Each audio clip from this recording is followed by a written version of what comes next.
Assalamualaikum warahmatullahi wabarakatuh. Tahukah kamu, lebih dari 100 tahun lalu, seorang ulama Nusantara sudah menulis kitab khusus membahas hukum kopi dan rokok. Bukan sekadar opini, tapi lengkap dengan dalil Al-Quran, hadits, dan pendapat para ulama.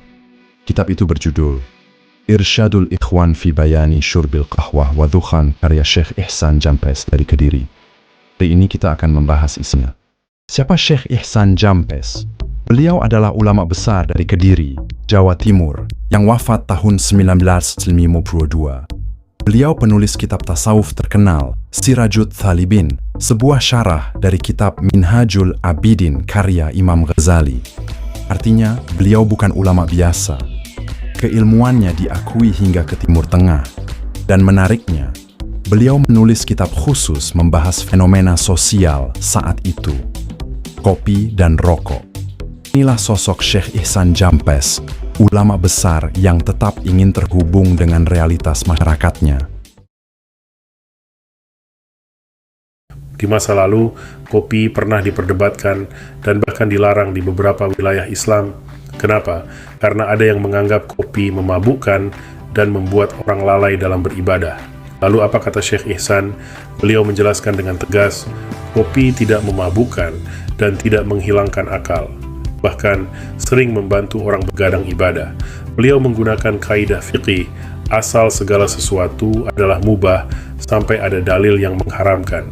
Karena kopi bukan khamr dan tidak merusak akal, maka hukumnya boleh selama tidak berlebihan. Inilah pendekatan beliau yang sangat ilmiah dan proporsional.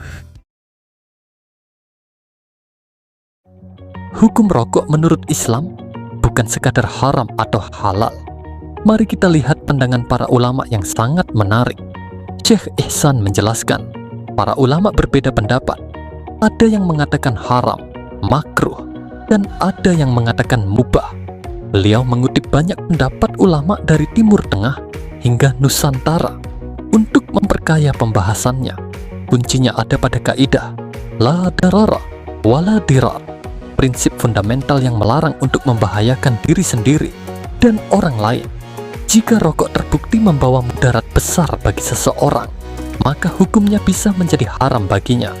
Jika dampaknya belum sampai pada tingkat membahayakan berat, maka sebagian ulama memakruhkan, yaitu tidak disukai.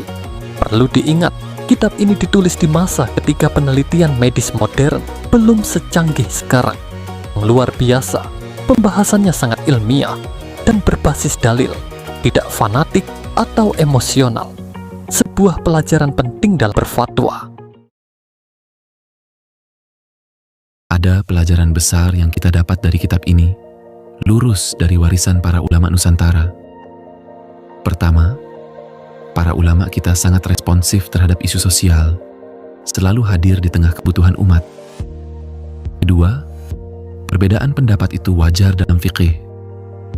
Ini bukan perpecahan, tapi keberagaman pemikiran yang sehat. Ketiga, hukum bisa berubah sesuai kadar mudarat dan kondisi individu. Ini menunjukkan kelembutan dan kebijaksanaan Islam.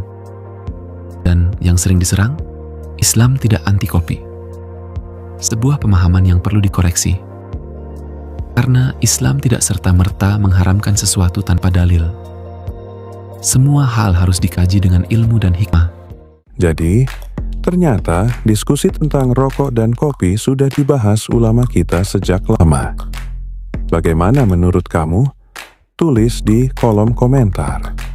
Dan kalau kamu ingin pembahasan kitab-kitab ulama Nusantara lainnya, jangan lupa subscribe. Assalamualaikum warahmatullahi wabarakatuh.